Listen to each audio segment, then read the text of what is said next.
muito boa tarde, muito boa noite, muito bom dia a todos vocês assistindo essa edição do Papo de Taverna. Esse aqui é uma edição especial e em breve vou começar a falar em inglês, porque nós temos aqui com a gente Pawel Burza para falar um pouquinho de Gwent, esse cara que é a cara do Gwent, o Community Manager da Project Red. Então vamos falar um pouco com ele hoje. So, good evening, good night or good morning for you guys. Welcome to Papo de Taverna. We're going to talk with Pawel Burza from Project Red, the face of Gwent, the master of leaks, and also community manager sometimes. Burza, how is it going, my friend? Man, incredible welcome. I mean, I didn't know I have so many titles. I'll put that on my business card and give it to people. But yeah, I'm good. It's cold in Warsaw, long day. But yeah, I mean, overall, it's good to be here. It's good to be here because I was supposed to be here on Tuesday. Yeah, on Tuesday, but I had to cancel due to some work stuff. But yeah, I'm here today, which I am happy to be here.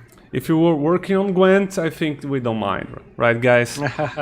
People are telling that they love you, so I love you guys too. Yeah, thanks a lot for joining me here on the channel to talk about Gwent card games and answer the community's darkest questions also. That's what I'm here for. Questions. First of all, I would like to congratulate you and the whole Gwent team for the awesome delivery of Gwent to Homecoming. The game is beautiful and fun, and you guys have promised and delivered. So thank you a lot about that. And it was a bumpy ride. It's not 100% there yet, but hopefully after December, after we launch consoles on the 4th, it'll be a lot smoother, and we'll also introduce some fixes, some patching, some balance stuff, and I think we'll be good. It'll only get better now, and yeah. But overall, that if you look at the scope of the project and the time frame that we had, I'm happy that we made it in the 6 months. So, yeah, I won't be cutting you off too much. I'll try. I just like to talk. All right. First of all, I have. I think the question every Brazilian wants to know before anything related a lot of Gwent. Last year we had the Brazil Game Show, which you were here in Brazil with a lot of guys. We had the finals of the Gwent Pro Cup. Some players from Brazilian team, the Team Fuel, they gave you a beverage called cachaça. They would like to know if you drank it and if you like it. I think that's the most asked question right now. To be honest, like when the show finished on the last day, we were at the booth and we were like helping pack stuff, and that's when the cachaça disappeared. Like we drank it all at that last day, so it didn't even make it in Poland, but it was freaking good, and it was homemade. So I mean, it was the best. So yeah, it was really good, and yeah, it didn't make it to Poland. That was a crazy night, though, if I remember correctly. Yeah, with cachaça, some things goes crazy. Well, if you are here talking to us, you survive it. So yeah, next time it's not that bad. It's not that bad. So that's a challenge for people in Brazil. Yeah. All right, so let's go to Gwent. First question: with the new Gwent, we got the rewards book, and the new level system. The account progression feels amazing now, and it's something that we don't have in other major card games, and thanks for that, actually. But other things players always ask on all communities from other card games is a building tournament mode or some kind of way to create tournaments and manage tournaments within the game. Is that something in the roadmap of Gwent for at least 2019?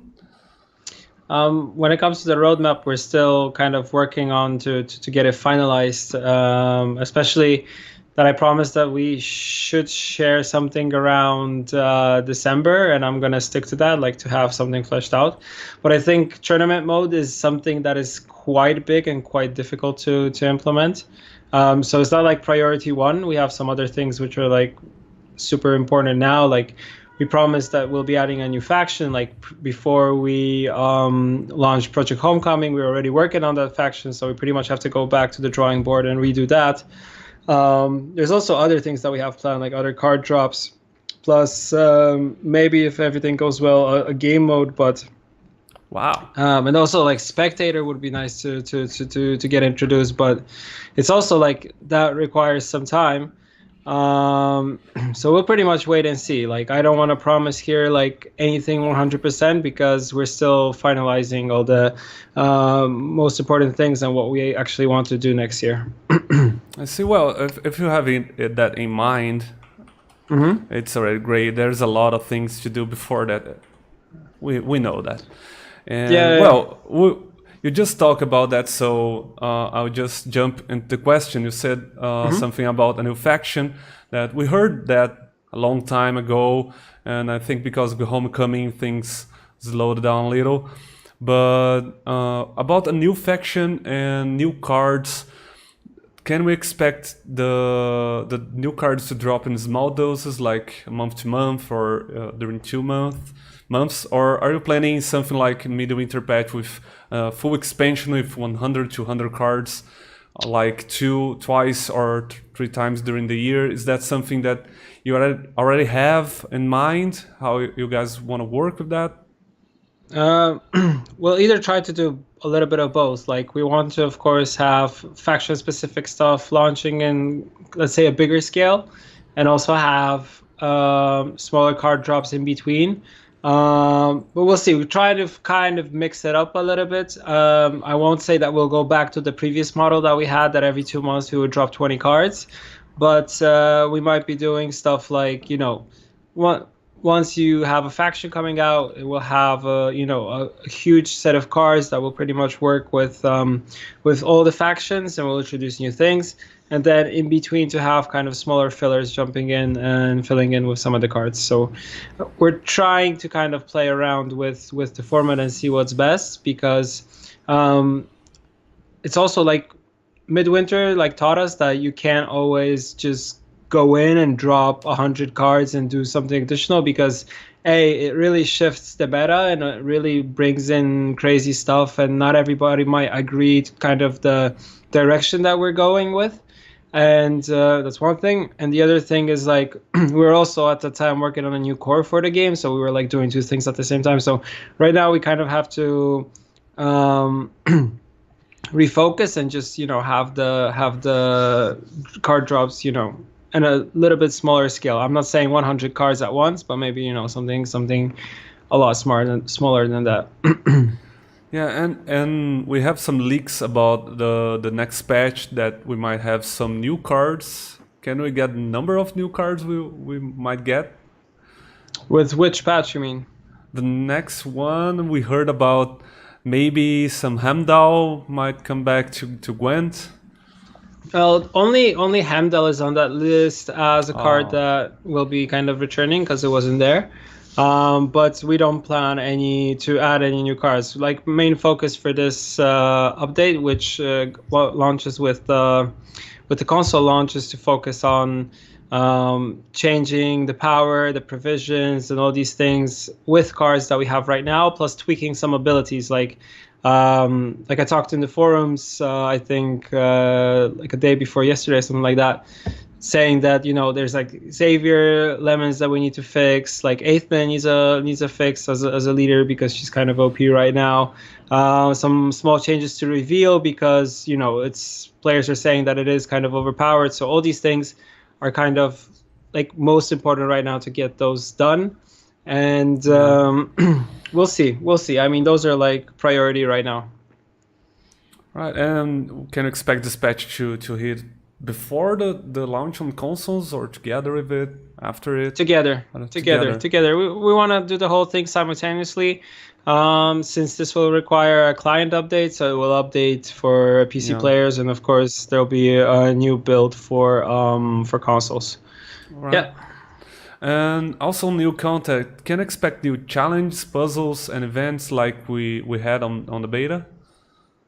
Difficult to say. For that, for now, that stopped. Our main focus was put on Thronebreaker and focusing on getting everything, done with that, since it was like a pretty big game mode that we wanted to introduce, and it was supposed to be a game mode, then it like grew into its own game.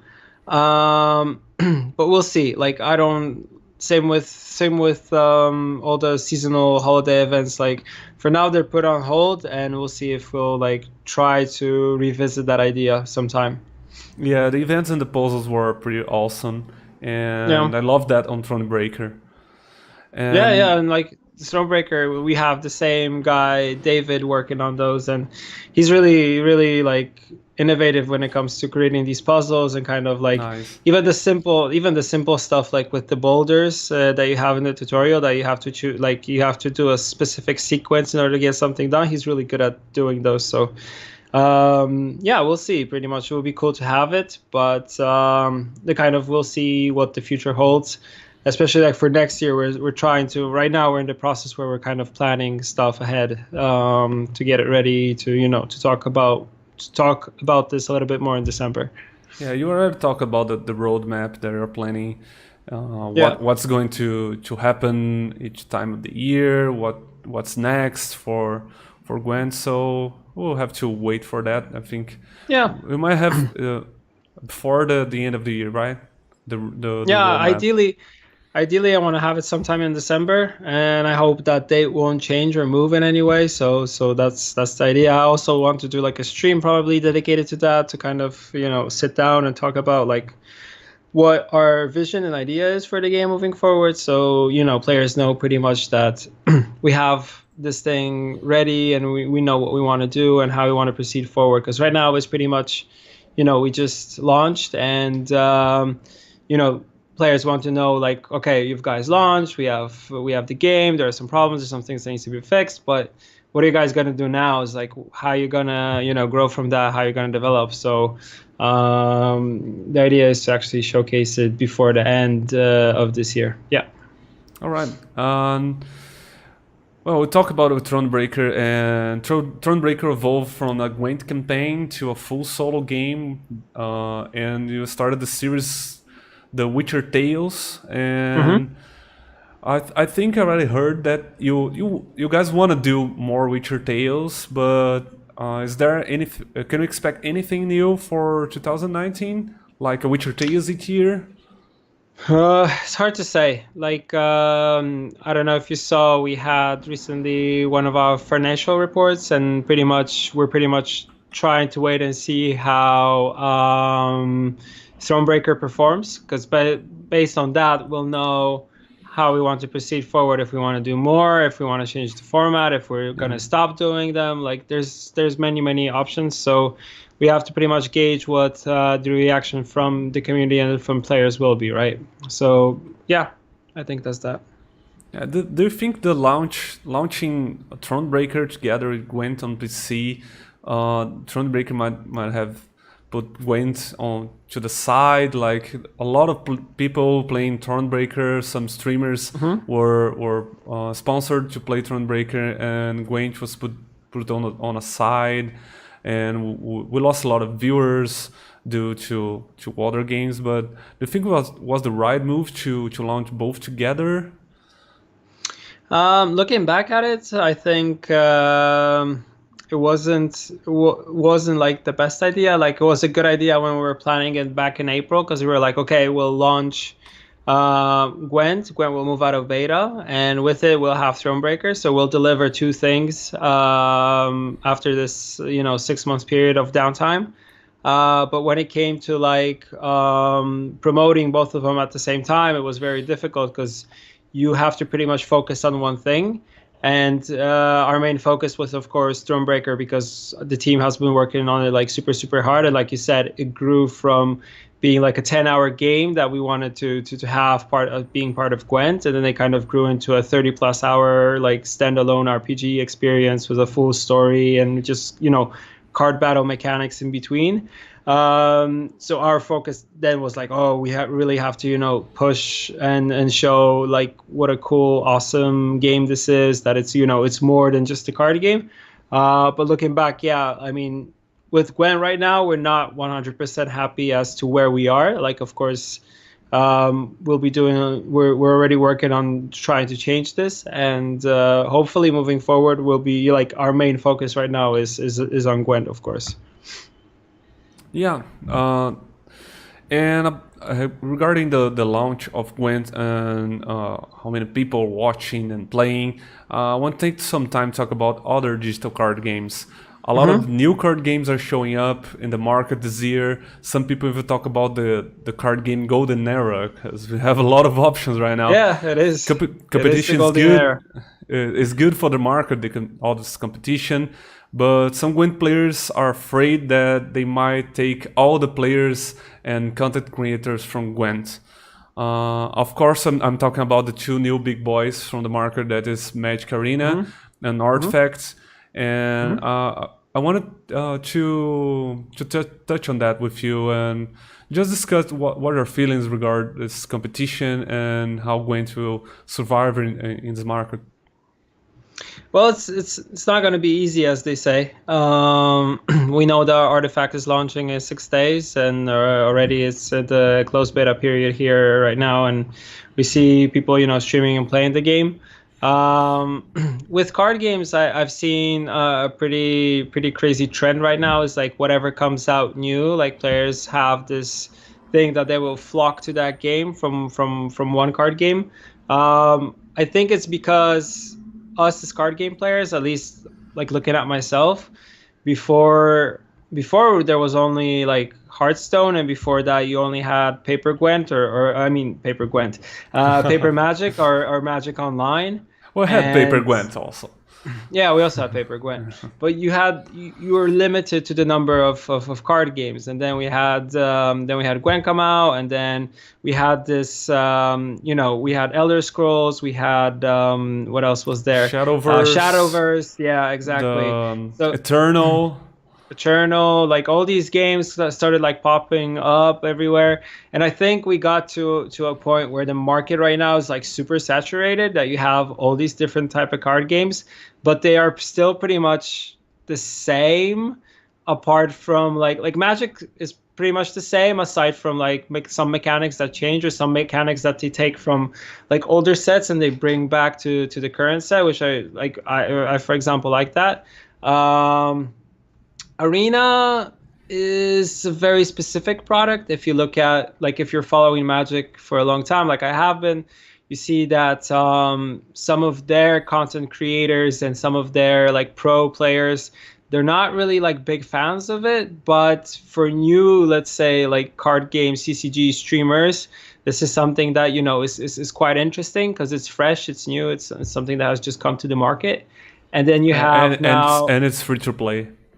It's free to play, exactly. And then now you have Artifact coming in, which already kind of came in with this with this boom in the door, because they already promised esports, they promised mobile, they promised having like a whole pretty much setup thing that they want to do starting 2019, that they're gonna launch now, and they're just gonna build on that. So we pretty much have to wait and see. The only problem that I think players will see with Artifact, the thing that you can see right now, is that first you have to pay up front in order to play. So this is not a free-to-play game. From the mechanics standpoint and how you actually play the game, it's a lot more interesting, I think, because it brings something fresh and new to the table. It's not a clone of any other card game, and that already makes it a lot better. Like, looking at us and looking at Gwent doesn't copy any other card game. It does its own thing.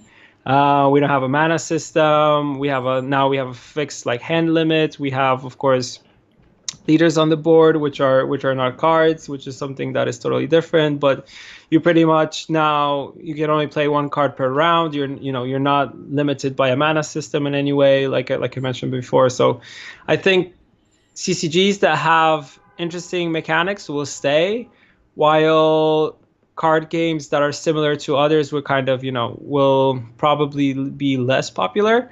But we have to wait and see. Like right now, also like the big debate in the whole community is like how much randomness is in a game.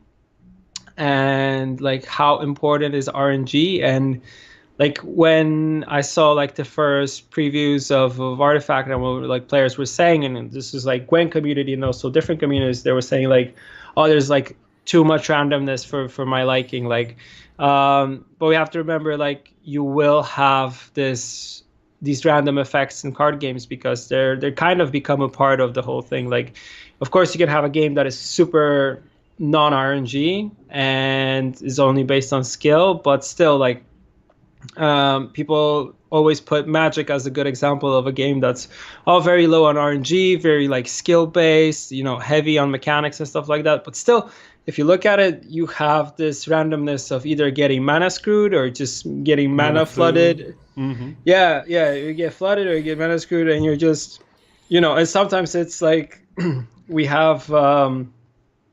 I was watching what was Pro Tour Guilds of Ravnica. It was the finals.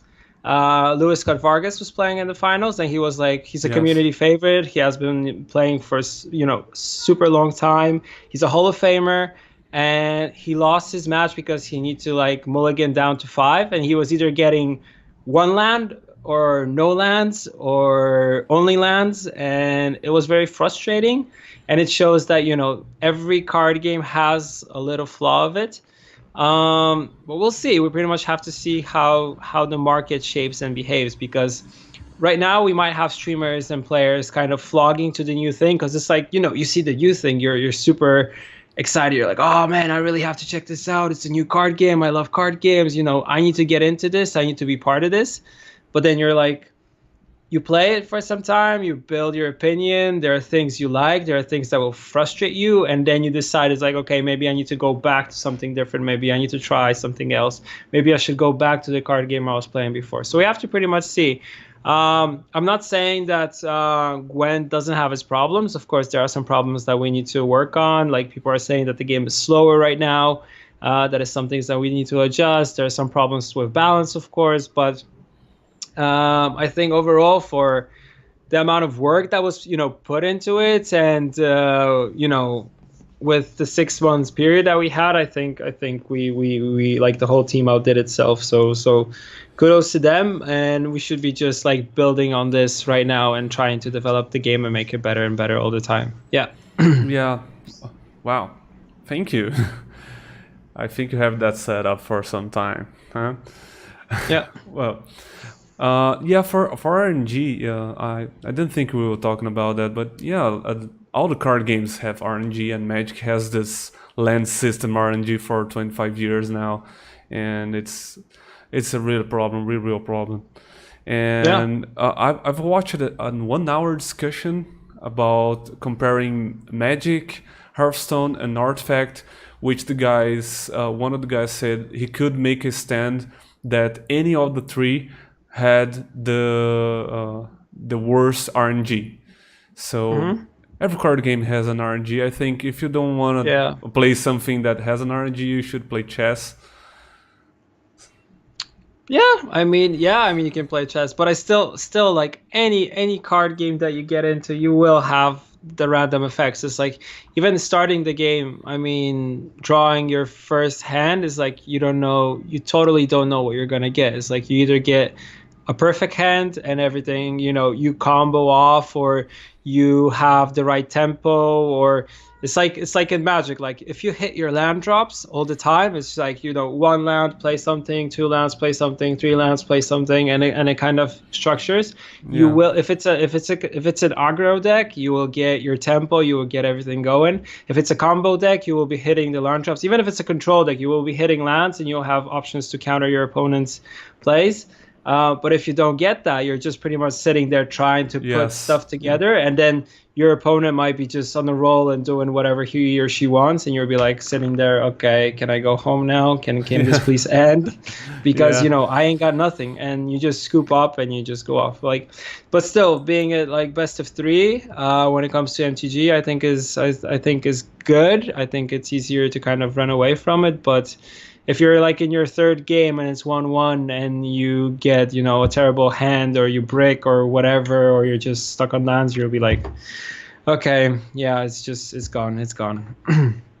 Yeah, So yeah, but for Magic, there are ways to get around that. If you really need a lot of lands, you have cards to bring them to the table, to your hand.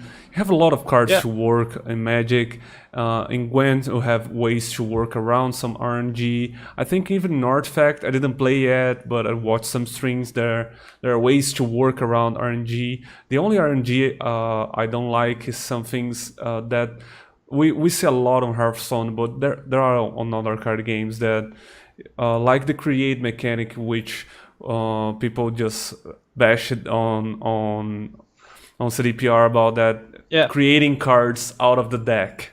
It's different. Hmm. Like we had, I think it's a new card coming from Hearthstone, which you bring back a card you discarded this game. So we have some control of the Hmm. cards you discard. Yeah. But to create a card out of nowhere, out of a big pool or a small pool, but out of the deck, out of the game is pretty Yeah. weird, and Well, it's that's not, kind at of least for so. me, is not the kind of RNG I like.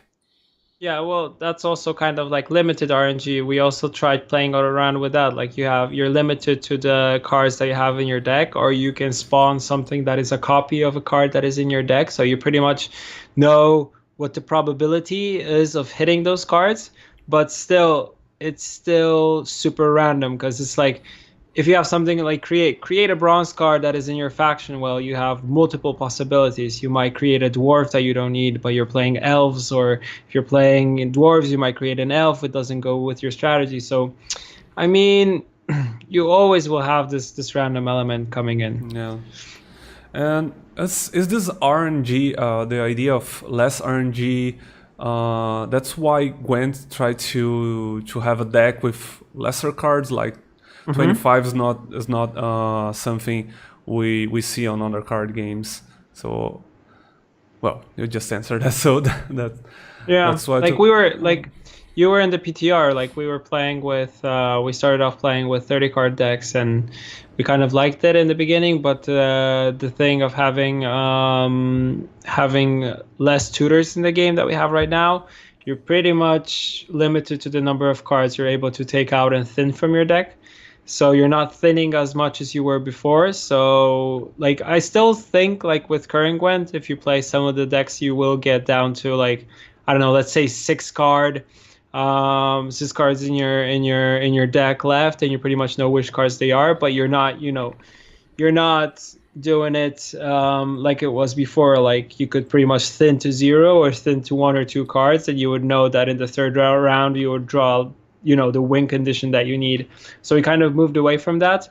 Also, the problem with tutors in old Gwen was the fact that you could play one card which chains into another card that chains into another card, and you would get this like point vomit, as we call it. Like you generate so many points on the board that it's like it's not the way you want to be going. It's not very rewarding for the player, especially for the opponent. Like you're just sitting there and you're waiting for your opponent just to play a crazy amount of points. And I'm not saying that we don't have this in current Gwen, because we also have that problem with, let's say, Witchers, because Lambert, Eskeld, and Vesemir, like if you play one of them, you get all of them on the board, and then you get also Roach, because they're all golds.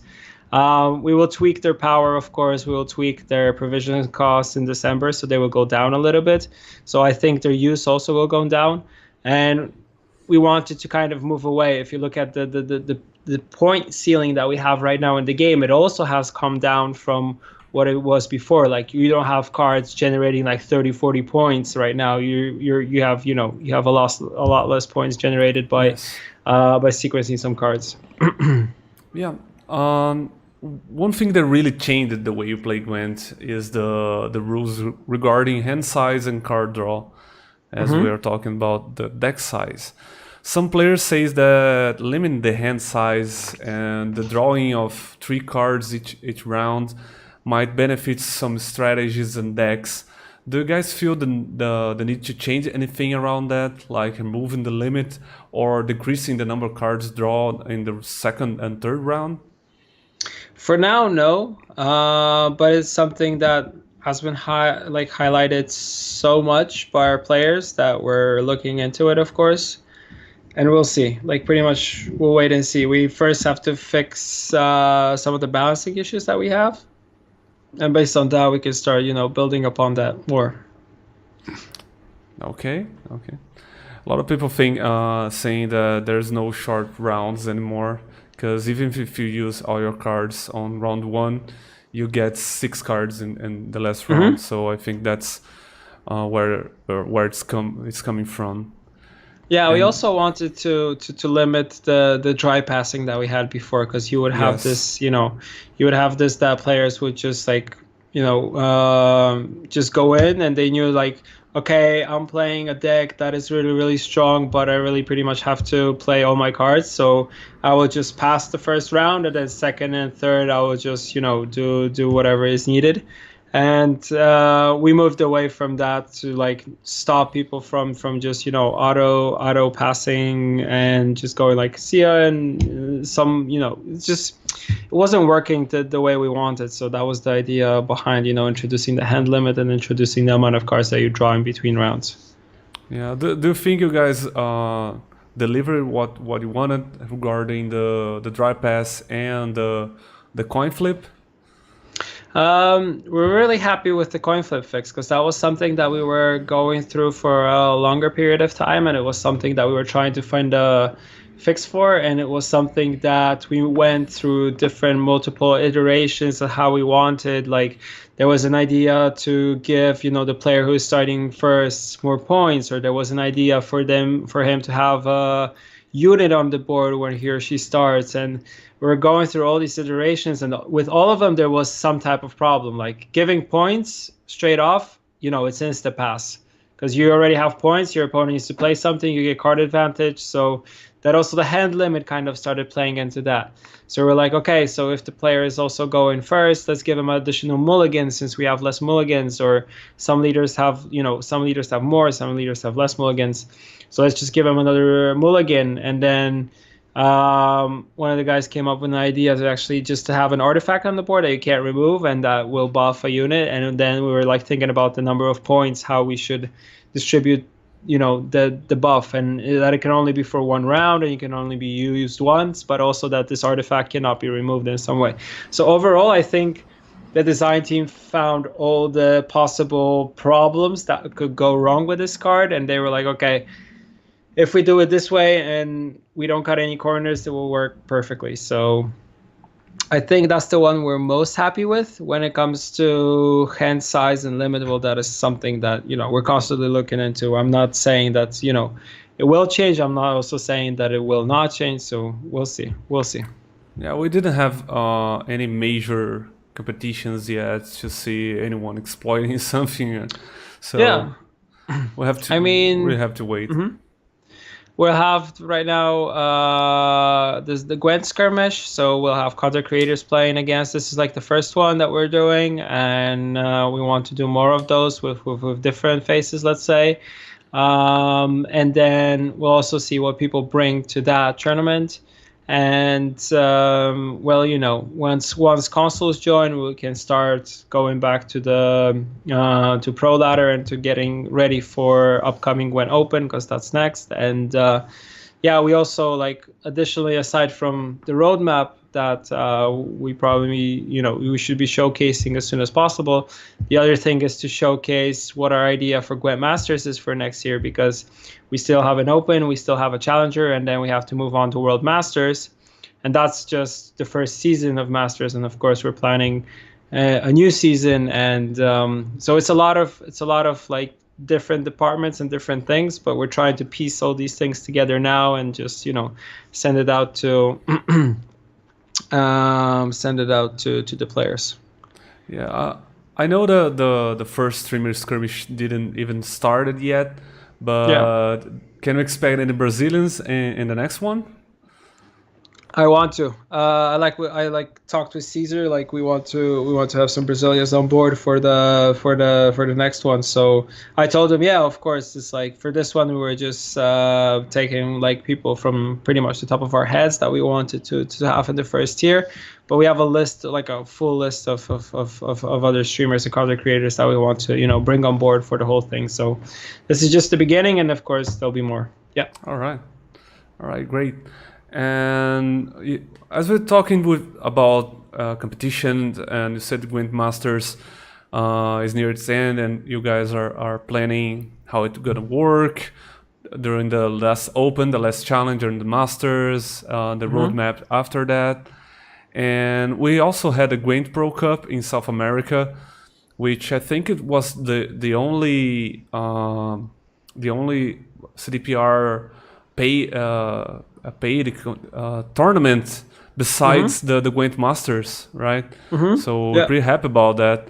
And can we expect other Gwent esports scenes besides Gwent Masters, or maybe Gwent Masters 2?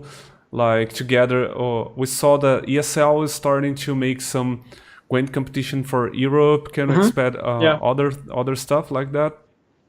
Hopefully, moving forward, yes. Right now, we need to finalize what our plans are in terms of esports and how we want to build on that and what we want to do in the future. But pretty much the idea is to open to kind of have more things going on.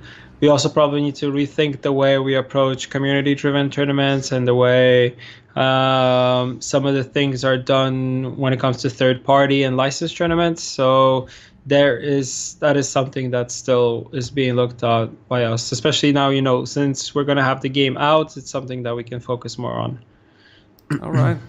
And moving to the end here, I have the last community question. So if you have people in the chat, if you have something that we didn't talk about, I think we still have some time with Burza. So if you want to have some ask some questions, please do so in the chat. Please do not repeat any questions I've talked about. But the last question I have here is Artifact launches on November 28th, and Hearthstone new expansions launch the same day when it comes to consoles.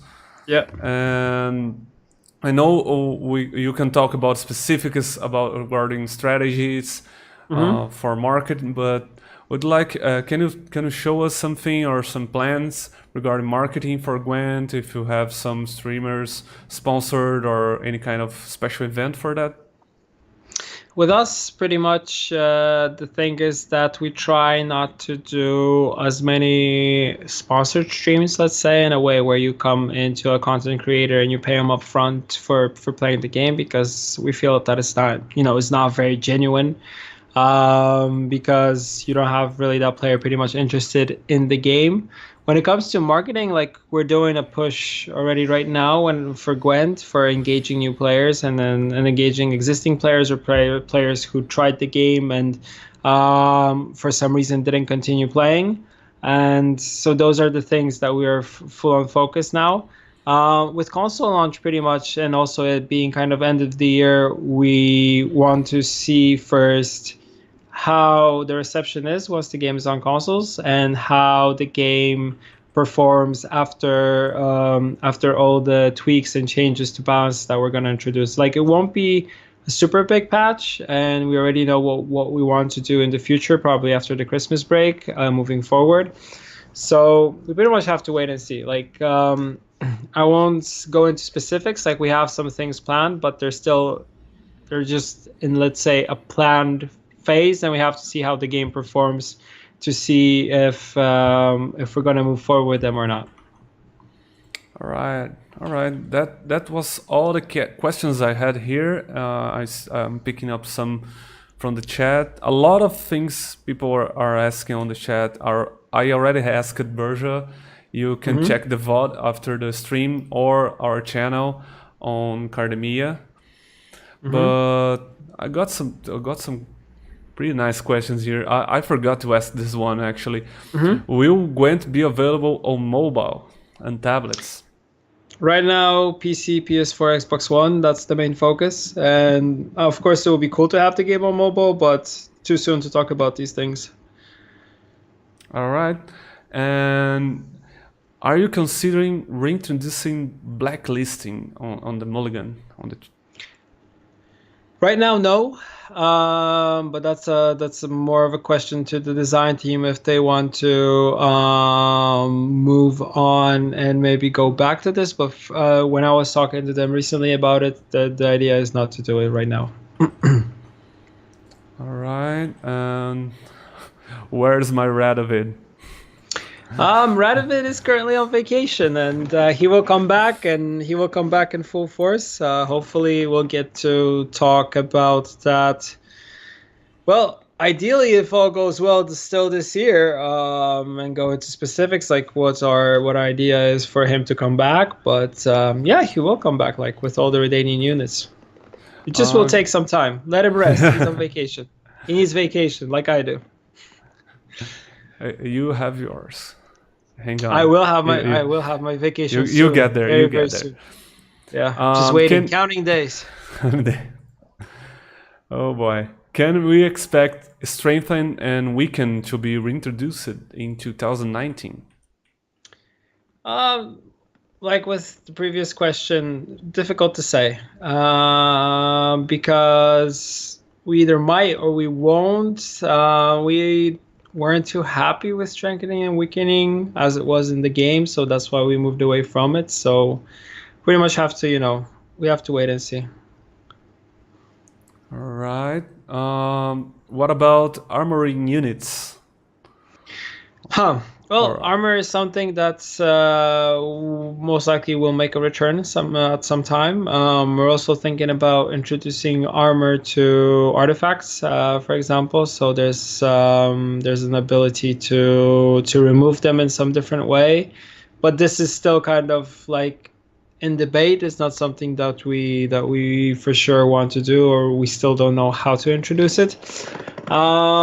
So yeah, I think armor for sure will. I mean, if you play Thronebreaker, you know that armor there is normally present on cards. So it's something that, as a mechanic, we technically have in the game, and it's like done and it's prepared. But in order to introduce it, we have to wait and see how everything develops.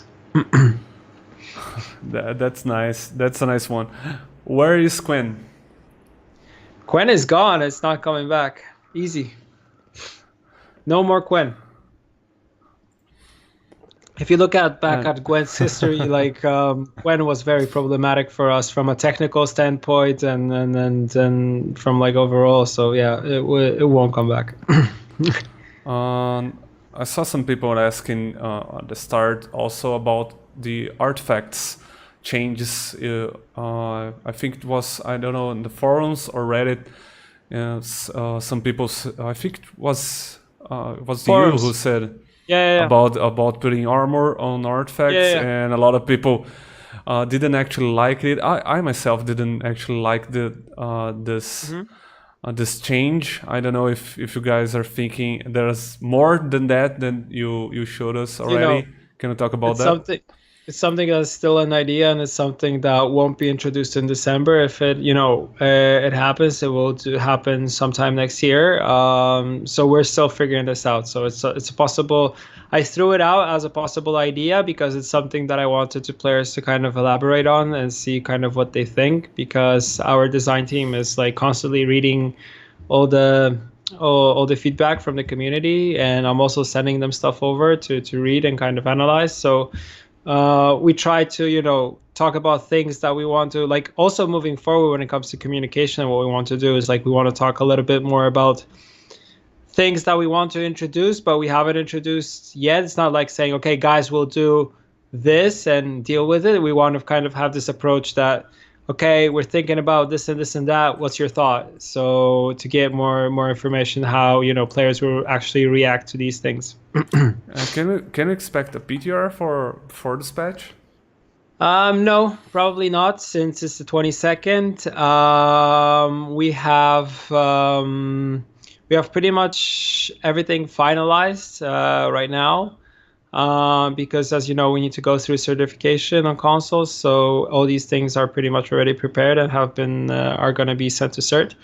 So yeah, I don't think we'll be doing any PTRs for these things, because if we did a PTR, we would not have enough time to fix these things, change these things that players kind of red flag, and then we would need to go through certification once again, and we would not make it by December 4th for sure. I'm just gonna also, there's from Maligian, really awesome Polish pro player, asking the questions like, what's the best way to contact the design team? It's pretty much just write to me, like whatever ideas you have, you can just write it on Discord to like DM me with the ideas that you have, and I put all these things together into a document, and then I send it over to the design team, and they go through all these things, because we like to keep all the feedback structured in one type of document that is easy to read for them and easy to analyze. So and this goes to everybody, not only to you. So whoever has any ideas, if they can send them, ideally in English, of course, I would be more than happy just to take all these things and pass it on to the team, because that's my job. And right now it's something that I've been heavily focusing on. All right. Can we see the provisions cost in game? We're thinking about this like in the beginning, if we should have it in game. I mean, we'll see. Like, we're open. If players will really want that, we can probably do it, but it doesn't really make much sense within the game itself unless you want to really analyze like. But there are some cards. I can remember just this one, that you pick. The Scoia'tael card. Yes, you pick cards by Nature's the provision Call or cost. like that. Yeah. So, but yeah, that card kind of makes you think. It's like you have to think like, okay, if I put this card back, or if I remove this card and I can choose a card that has the same provision cost, then you should pretty much think, okay, I have this and this card in my deck, so the probability of me getting it makes you think like, what are the possibilities? So and also some people are saying that I'm not fast enough in answering questions on Twitter, on DM. Like, if it's direct message, like some of them I might not get to. So if you have anything that you want to ask me, I would try Discord. Discord is a little bit better, but still, remember that I'm getting messages on every platform, including Instagram, Twitter, Facebook, Reddit, forums, and all that. I have your Skype now. I can send you questions over Skype too. Yeah, you can. But yeah, I answer your Twitter questions, I think, fairly quickly compared to others. So if I haven't got to something, I will probably get to it sooner or later. If I omit it and miss it, then I'm sorry. I'm just human here. I'm just human. Sometimes you answer quickly than my wife, who lives with me. So see, that's a good recommendation. Still regarding the let's say deck tracker that you're introducing, that we can see the cards we have on the deck, not in the right order, of course, but can we have a banish pile to keep track of the banished cards? That's probably also something that we might think about in the future, but right now we wanted to have the ability to go through the cards that are left in your deck and to kind of see what's there. I know that most of the players are unhappy without having a tracker possibility, so it's kind of the only way to track like what's left in your deck. So we'll see how that, we'll introduce it, we'll see how that works, and we'll build upon that. Great. Will you let us adjust the ambience volume like birds, windmills that are driving some streamers crazy? We'll think about that. Yeah, I've heard that people don't like it that much. We're kind of making fun of it because it was like, it used to be like on PTR, it was like super loud, and you would just hear that one bird going crack crack all the time, crack crack. I was like, Jesus Christ, just shut up, bird. It's like, we don't want to, I don't want to listen to that. So, we'll see. About some translation and of Gwent, I can talk about Brazilian Portuguese because that's besides English, that's the only other language I know. We have some problems with translation, like some cards are wrong. One that should be odd, it's wrong, and some translation might be confusing, and sometimes the voiceovers from card. I can remember King Bran had a change in Portuguese in the middle of the beta in the middle of this year, which in my personal opinion totally destroyed it, because it's like a drunk he went from a drunk king to like a guy have wine in fancy suits, just from the voiceover. So are you guys taking a look at that? Because I'm talking more about card translation, because that could break some games if it's wrong or confusing. Are you guys looking at that right now? Is something that we can get in the next patch? If you highlight like these problems and you tell us about them, we will be we're more than happy to fix it, because when it comes to, of course, voiceovers, it's a little bit more different and more difficult, because you have voice actors, acting out those things, and it takes studio time, recordings, and we're doing some of the voices because there are some problems with them, or they need to be the same as they are in Gwent, because let's say, for example, this card is in Thronebreaker, so we're doing one standard actor for that. So those are more hard to do. But when it comes to like problems with descriptions of cards and tooltips things, if you see these things, just send them. I'll pass them on to localization, and then we'll fix them. I mean, it's a pretty easy fix when it comes to card description. These are things that can be done in the, they can be done on the back end. It doesn't require any client updates. So on PC, it's like super easy to do. Yeah, now I remember the name. It was Wolfsbane that damaged the cards. In Portuguese, it's changing. Yeah, I heard about that. Yeah, wasn't that fixed though overall? Like, because I remember it was flagged some time ago. Not yet. Okay. At least I played yesterday and it was not fixed. So. Okay. Are you guys considering balance the leaders by applying provisions to them instead of mulligan charges?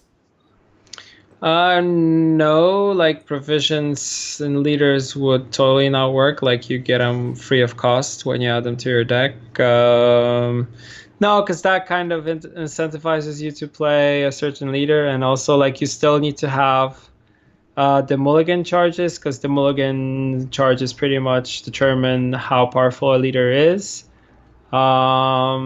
So I think provisions overall for that wouldn't work, and you would have to probably, if you had provisions on leaders, you would need to either raise the provision cap on a deck, or you would have to, cut some gold cards in order to have a leader that you want. And overall, I don't think that would work quite well. Okay. I don't think it would work also, but you are the man. Yeah. Where are my tactical advantage premium?